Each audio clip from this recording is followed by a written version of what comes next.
네, 크립토 이슈 두 번째 시간입니다. 이번 시간에 나눌 주제는 NFT계의 지각 변동, 수수료 없는 NFT 거래소인데요. 함께 이야기 나눌 분 모셔보겠습니다.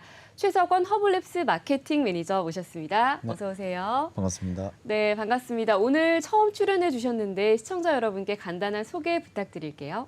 네, 지금 허블랩스에서 마케팅 매니저로 일하고 있고, 허블랩스는 이제 P2E 게임을 필두로 해서 이제 NFT 게임 플랫폼을 만들려고 준비하고 있는 암호화폐 회사입니다. 네, 반갑습니다.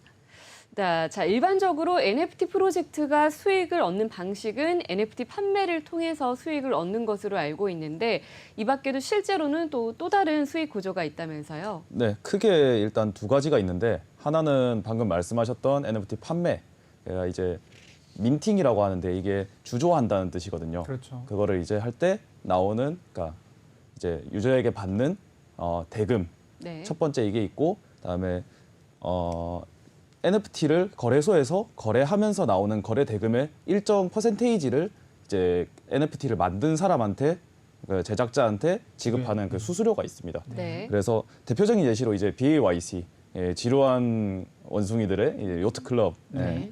요거 같은 경우에는 지금 한 개의 그 바닷가가 1억 한 3천만 원 정도가 되는데, 네. 요게 여태까지 역대 거래 금액이 한 1조 조금 넘는 금액입니다. 근데 이 NFT가 거래될 때마다 이 거래 대금의 2.5%를 크리에이터, 그러니까 BAYC를 만든 유가랩스에 지급을 하도록 돼 있어서, 네. 그 여태까지 이제 이 유가랩스가 거래 대금으로 벌어들인 수익은 한 670억 정도가 된다고 보시면 됩니다. 거래가 손바뀜이 일어날 때마다 발생하는 수수료에서 얻어진 로열티만 650억 정도 된다는 네, 말씀이시죠? 맞습니다. 네. 그래서 단적으로 아까 말씀하셨던 NFT 민팅, 그러니까 발행할 때 나오는 그 수수료는, 대금은 이제 처음에 BAYC를 만들었을 때 0.08이더, 그러니까 하나로 치면 한 22만 원 돈이거든요. 네. 그래서 총 10,000개를 발행했으니까 이제 22억 원 정도를 벌어들였는데, 네. 거기에서 이제 한 30배 정도 되는 수익을 거래 수수료로 얻었다고 보시면 됩니다. 그러니까 브랜딩이 잘 된 NFT 그 브랜드를 하나를 만들게 되면 사실은 초기에 발행 민팅해서 얻을 수 있는 수익보다 계속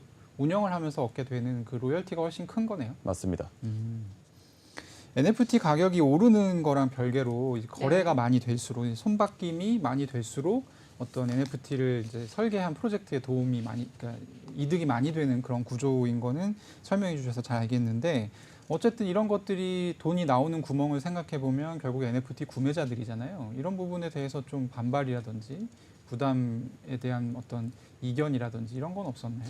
이게 NFT 붐이 일기 시작한 게 네. 작년 초, 그렇죠. 2021년 초순이라고 이제 보이는데, 그때부터 시작해서 NFT 마켓플레이스, 그러니까 NFT 거래소의 점유율은 대부분이 이제 오픈시라는 네. 대형 거래소가 이제 주도를 하고 있습니다. 그래서 네. 아시다시피 뭐 특정 코인이 어떤 거래소에 상장돼 있는데 다른 데는 안 돼 있다라고 네. 하면은 그 코인을 거래하기 위해서는 그 거래소를 갈 수밖에 없죠. 그렇죠. 그런 식으로 내가 만약에 들고 있는 BAYC를 팔고 있는데 뭐 2위, 3위 하는 거래소에서 그거를 등록시켜 놓는 것보다 오픈시에 가서 등록시켜 놓는 게 훨씬 이제 유저 입장에서는 자기가 들고 있는 NFT를 팔 수 있는 가능성이 높고, 그다음에 다른 상품들도 많이 올라오니까 유저 수도 많고, 그렇기 때문에 아무래도 이제 오픈시에 유저들이 집중되고 거기에 상품이 몰리는 거는 좀 어쩔 수 없고, 때문에 NFT를 들고 있는 사람들 혹은 프로젝트들도 자연스럽게 오픈시에 올리는 게 그냥 선택지가 따로 없다라고 네. 보시면 될 것 같습니다. 그러니까 이제 이런 거네. 구매자 입장에서는, 판매자 입장에서는 오픈시가 가장 많은 어떤 사람들이 몰리는 마켓플레이스이기 때문에 여기에 올리는 게 굉장히 당연한 거고, 오픈시는 거기서 이제 사용자들한테 이 손바뀜이 일어날 때마다 로열티를 걷는 정책을 썼는데, 구매자들 입장에서도 보면 오픈시에 올라간 걸 사야 내 NFT가 가격이 올라갈 거라는 기대감이 있기 때문에 네. 사실은 이제 같이 썼다는 얘기잖아요. 네, 맞습니다. 네. 자, 이렇게 점유율이 거의 대부분으로 가장 높은 오픈시가 지금 점유율이 가장 높지만 최근에는 거래 수수료를 징수하지 않는 NFT 거래소가 각광을 받고 있다고 하는데 그 이유는 또 어떤 게 있을까요? 일단 수수료 정책을 안 쓰는 NFT 거래소를 말씀드리기 이전에 네. 그런 거래소가 아까 말씀드렸듯이 제2의, 제3의 거래소가 생겼다고 가정했을 때 결국 가서 써야 되거든요.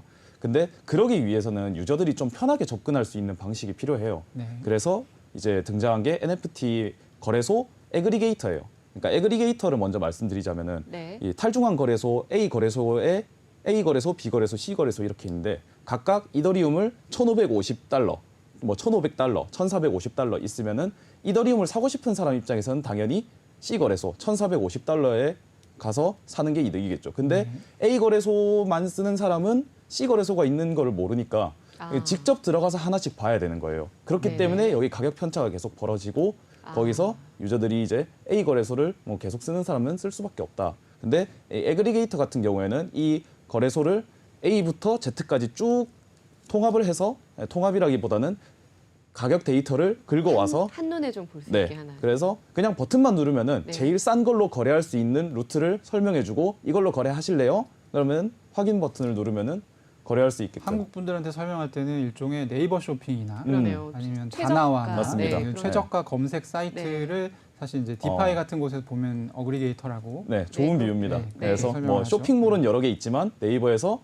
내가 사고 싶은 게 뭐 캠코더다. 네. 캠코더 검색하면은 여러 몰에서 제일 싼 거. 싼 거. 네, 네. 그걸 보여준 식으로 NFT도 네. NFT 애그리게이터도 똑같은 식으로 이제 NFT BAYC를 사고 싶은데 네. 이 거래소에서는 뭐 300달러, 이 거래소에는 250달러 있으면은 한 번에 쫙 모아서 보여줄 수 있는 그 NFT 애그리게이터가 나왔던 게 아무래도 유저들 입장에서는 다양한 이 거래소가 나와도 선택폭을 굳이 한정 지을 필요가 없어지는 어떤 계기가 되지 않았나. 그럼 이런 거네요. 그 처음에 가령 이커머스가 생겼을 때 뭐 한국 같은 경우는 이제 옥션이라든지 뭐 이런 것들이 생겼었잖아요. 네. 2000년대 초반에. 네.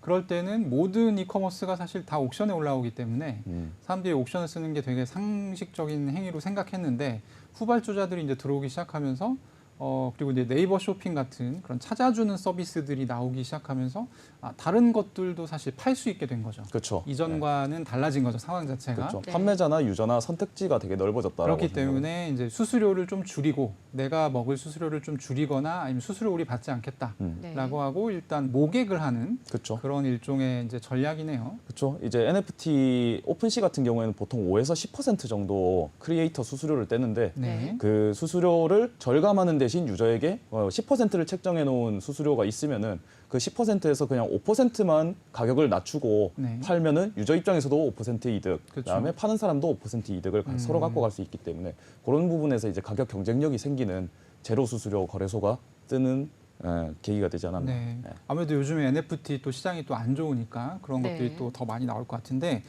그러면은 이제 NFT 거래 수수료 안 받는 거래소가 대표적인 게 어떤 게 있나요?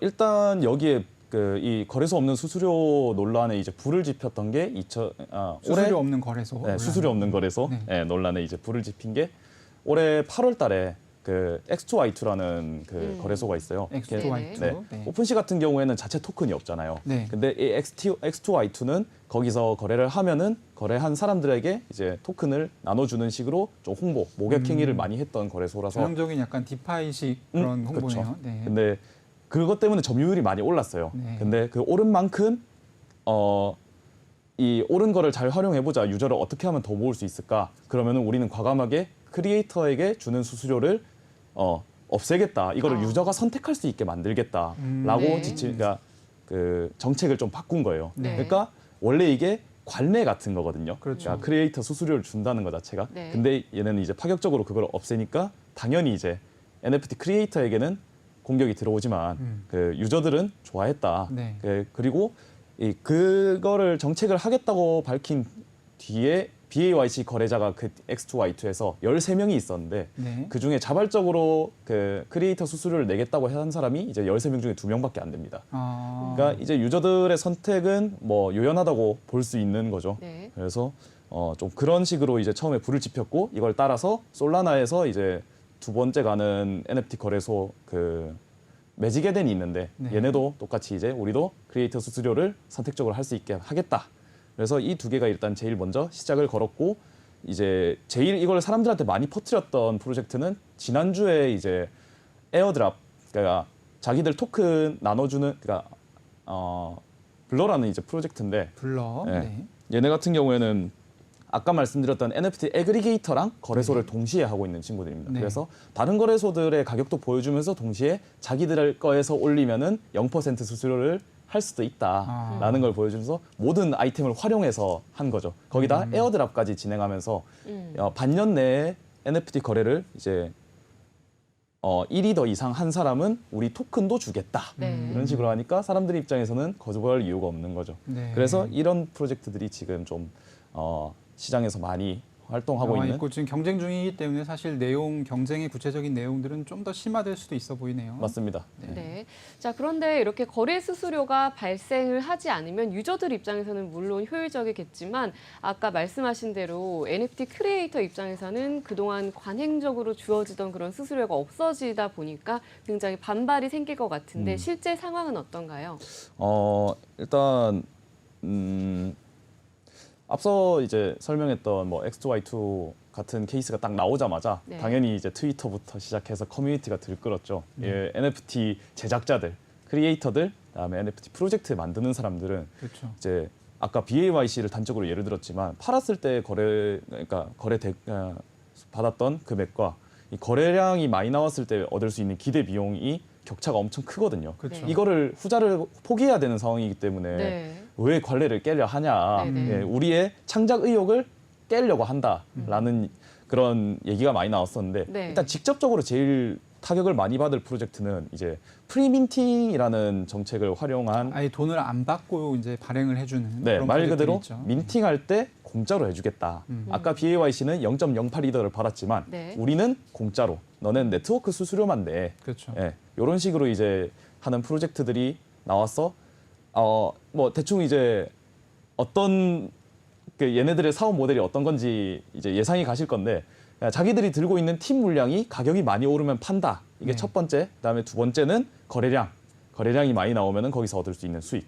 그거까지 이제 노려서 프리민팅으로 하는 건데 네. 이런 프로젝트들은 이제 그냥 가격 오르면은 파는 한 가지 이제 수단 외에는 없는 거죠. 네, 수익을 얻을 수 있는 방법이 없으니까 네. 이런 프로젝트들은 앞으로 좀 살 길을 좀 더 모색해야 되는 상황이지 않을까. 그래서 네. 단적으로 이제 고블린 타운이라는 이 프리민팅에 불을 지폈던 프로젝트가 있는데 네. 이 친구들은 거래량이 이제 1,000억 나와서 근데 얘네들은 수수료를 BAYC보다 3배 많은 7.5%를 뗐거든요. 그러니까 네. 한 80억 원 정도를 거래 대금으로 돈을 벌어들인 셈인데 네. 이런 프로젝트들이 앞으로 나왔을 때 프리민팅을 선택할 수 있냐? 그렇기 위해서는 이 단순히 거래량에서 얻을 수 있는 수익 말고 다른 사업 모델을 구상을 해서 구상을 해야 되는 상황이네요. 나와야 되는 네. 상황입니다. 이게 보면은 그 아까 처음에 예를 들어주신 BAYC 같은 경우도 뭐 토큰도 만들고 그러니까 BAYC라는 브랜드를 만들고 그거를 그냥 가만히 놔둔 게 아니라 계속 어떤 개선과 발전을 시켰잖아요. 네. 그리고 이제 레스토랑에 가면은 BAYC NFT를 보여주면 뭘 또 주기도 하고 뭐 이런 여러 가지 이제 확장을 시켰단 말이죠. 이 네. NFT에서 시작되는 가치를 점점 이제 좀 하는 그런 개발 활동들을 했는데 사실 이게 제가 보기에는 어떤 이제 브랜딩 사용료가 계속 들어왔을 경우에 이런 행위가 가능할 것 같이 보이거든요. 그러니까 처음에 이걸 파는 거 이외에 어떤 유지 보수 비용이 들어오지 않는다고 하면 이 브랜드를 계속 발전시킬 수 있는 그런 동력 자체가 사라질 걸로 보이는데 앞으로는 이제 NFT 시장이 좀 어떤 식으로 변화할 거라고 보시는지. 일단 방금 말씀하셨던 부분에서 핵심되는 키워드는 IP라고 생각을 하거든요. 네. 그러니까 BAYC라는 그 원숭이 사진을 그러니까 그냥 이미지 쪼가리지만 이걸 활용해서 어떤 부가가치를 만들어내느냐가 이제 BAYC의 수명 혹은 이 NFT가 가지는 가치를 그 종국적으로 올릴 수 있는 그 필요한 요소인데 네. 거기서 방금 말씀하셨던 그런 개인 사업이나 이런 데에 활용하는 것 자체로도 이제 BAYC에 계속 활기를 불어넣어주는 그러니까 이 IP가 계속 활용되는 여지를 만들어주는 셈이거든요. 네. 그래서 BAYC 같은 경우에는 그러니까 유가랩스에서 그러니까 BAYC를 만든 회사에서 NFT를 소유한 사람이 여기에 대한 저작권, 그러니까 이걸로 영리 활동을 하는 거에 대해서까지 이제 모든 그 저걸 열어놓은 상태거든요. 네, 그러니까 그렇죠. 영리 활동을 해도 된다. 이 BAYC를 활용해서 그러니까 이제 이걸 들고 있는 사람들이 뭐 하나 이제 뭐 몇 억 주고 산 사람도 있고 네. 하지만 그거를 이거를 자기의 카페 그러니까 카페에다가 이제 BAYC를 해놓고 방금 말씀하셨던 대로 뭐 상품을 주문할 때 BAYC를 뭐 붙인 혹은 그 유가랩스 관련된 프로젝트의 NFT를 들고 있는 거를 증명하면은 뭐 상품을 준다거나 그런 식으로 모객 행위를 하거나 아니면은 뭐 또 다른 방법을 활용할 수 있지만 그런 식으로 이제 계속 그러니까 얘기하면 좀 길어질 것 같은데 디즈니가 처음에 IP 사업을 하던 거랑 좀 비슷한 네. 궤라고 생각을 해요. 처음에는 이제 애니메이션 사업으로 시작했지만 네. 거기서 확장돼서 뭐 멀천다이즈라든지 아니면은 뭐 다른 영화 뭐 아니면 뭐 이런 그 부가적인 사업들이 많이 나오잖아요. 네. 그런 것들을 활용할 수 있는 여지가 아직 그 BAYC나 이런 대형 IP가 생겨나는 NFT 프로젝트에게는 있지 않나. 그럼 대형 IP 같은 경우는 이런 중간 어떤 운용 수수료가 없어도 그 이제 자기들이 IP의 어떤 그 베리에이션을 계속 넓혀가는 방법으로 해서 이제 운영이 가능할 것으로 보인다라는 답변으로 제가 이제 이해를 했고. 네네. 하지만 이제 처음에 브랜드를 만들려고 하는 입장이거나 이런 쪽에서는 조금 아무래도 타격이 좀 있겠어요. 물론 근데 제로 그러니까 거래 수수료 제로 이제 거래소 같은 경우에는 네.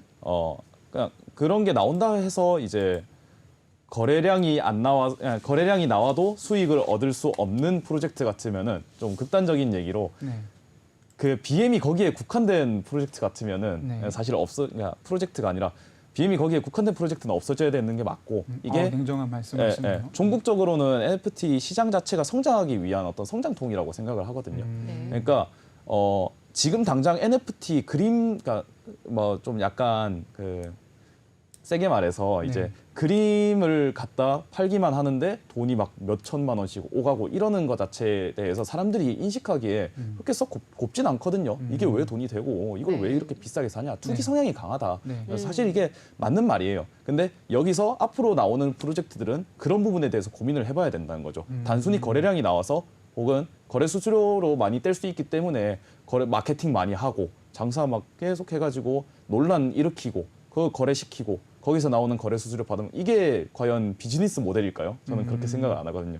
그러니까 아까 얘기했던 IP 뭐 그런 부분이라든지 좀 다른 쪽으로 활용을 해서 수익을 얻을 수 있는 방안을 모색하는 게 NFT 프로젝트들한테 지금 중요한 시점이지 않나. 그리고 곤란을 겪는 사람들이 있긴 하겠으나 네. 그 방향 자체가 더 바람직한 방향이다라는 네. 말씀이시죠. 그리고 네. 만약 그런 식으로 해서 NFT 수수료를 안 떼서 없어질 NFT 시장이었으면은 네. 애초부터 있을 가치가 없다라고 생각하는 게 제 생각입니다. 보통 보면 이제 지금 얘기하시는 BAYC나 저희가 들었던 예들, 뭐 고블린 타운이나 뭐 이런 것들이 PFP NFT가 대부분이잖아요. 네. 오늘 나왔던 예들은. 근데 이제 NFT 시장에 뭐 파인 아트 NFT도 있고 네. 또 게임 분야에서도 NFT가 많이 나오기도 네. 했고 각각의 비슷한 어떤 적용이 될 거라고 보십니까? 네, 일단 제가 볼 때 아트는 제가 좀 지금 얘기하기엔 너무 기니까 네. 게임 쪽으로 얘기를 해보자면은 네. 방금 말씀드렸던 사업 모델에서 IP가 일단 유가랩스가 제일 크게 투자를 받은 부분이 그 부분이고 각광을 받았는데 나머지 하나의 부분이 유틸리티라고 생각을 하거든요. 네. 그리고 네. NFT가 유틸리티를 가질 때 제일 이제 눈에 보이는 가시적인 네. 형태는 아무래도 게임 NFT지 않나. 그러니까 게임 게임에 속 아이템을 적용되는 NFT로 만드는 것을 말씀하시는 거죠? 맞습니다. 그래서 게임 속 아이템을 NFT화 시켰을 때 그 NFT가 직관적으로 보이잖아요. 공격력이 얼마고 체력이 얼마고 그렇죠. 뭐 그런 식으로 당장 눈에 보이는 가치가 매겨지기 때문에 그런 유틸리티가 생기면은 이제 NFT에 가치가 부여되고 그렇게 됐을 때 아까 얘기했던 BM으로 넘어가서 거기서 수수료 모델을 붙인다라고 하면은 그 유틸리티를 위해서 그러니까 네. 게임을 위해서 내가 좀 더 강해지기 위해서 좀 더 편하게 하기 위해서 이용할 사람들은 굳이 오픈시를 들어가서 이 NFT를 사와서 이 게임에 넣고 다시 캐릭터에 장착시키고 이런 과정을 생략한 그냥 게임 내에서 자기들 자체 거래소를 개발을 하고 그 거래소 내에서 거래를 하게 만들면은 굳이 먼 길을 안 거쳐도 네. 되게끔 그러니까 사람들에게 그 유틸리티를 그러니까 유저 경험을 현저하게 이제 늘려주는 거죠. 그렇게 되면은 게임 이용자 측면에서는 이 게임을 하기 위해서 그 수수료 5%안 떼기 위해서 네. 오픈시래 그 제로 수수료 거래소를 이용할 건지 아니면은 게임 내에서 그냥 휴대폰 하나만 들고 있으면 그냥 모니터 이렇게 보고 있으면은 거기서 그냥 쓱쓱 하면은 거래가 다 되는데 네.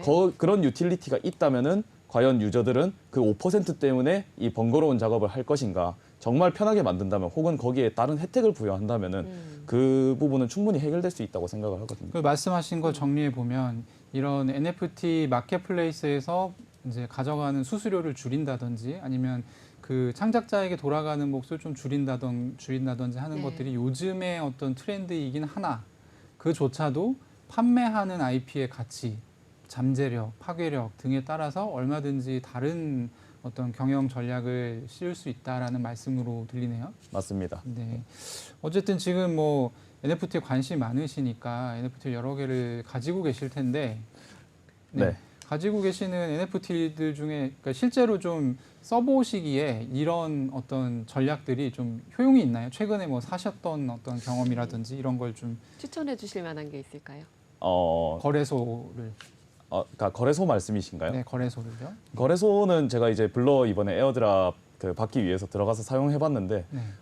UI가 오픈C가 일단 제일 잘 돼 있다고 생각은 해요. 네. 네. 되게 편하게 돼 있고 네. 약간 그 NFT 거래소의 NFT 거래소계의 업비트 같은 네, 한국 아무래도 사람에게. 점유율 네. 1이다 보니까 그런 그렇지 느낌인데 않을까요? 네. 되게 편하고 그런데 좀 거래 막 많이 하고 싶은 사람들 혹은 좀 전문적으로 하고 싶은 사람들은 아무래도 바이낸스라든지 아니면은 비트맥스 이런 거를 이제 좀 선호하잖아요. 네. 좀 그런 느낌이 들었어요. 블러 같은 경우에는. 블러 같은 네. 경우는 왜냐하면 수수료도 본인이 설정해야 되고 설정할 수 이것저것 있고. 만져야 되는 것들이 많더라고요. 음. 그래서 그러니까 UI 측면, 그러니까 사용하는 인터페이스 측면에서는 아직 좀 갈 길이 멀었지만 네. 결국 이걸로 계속 뭐 새로운 시도들이 이뤄진다. 혹은 뭐 유저들이 사용하기에 뭐 그래도 이거를 감수할 만한 가치가 있다라고 생각한다면은 충분히 이런 거래소는 앞으로 많이 쓰일 것 같고 대표적으로 일단 블러를 추천하고 싶네요. 네, 알겠습니다. 네, 오늘 수수료 없는 NFT 거래소에 관한 자세한 이야기 잘 들었습니다. 감사합니다.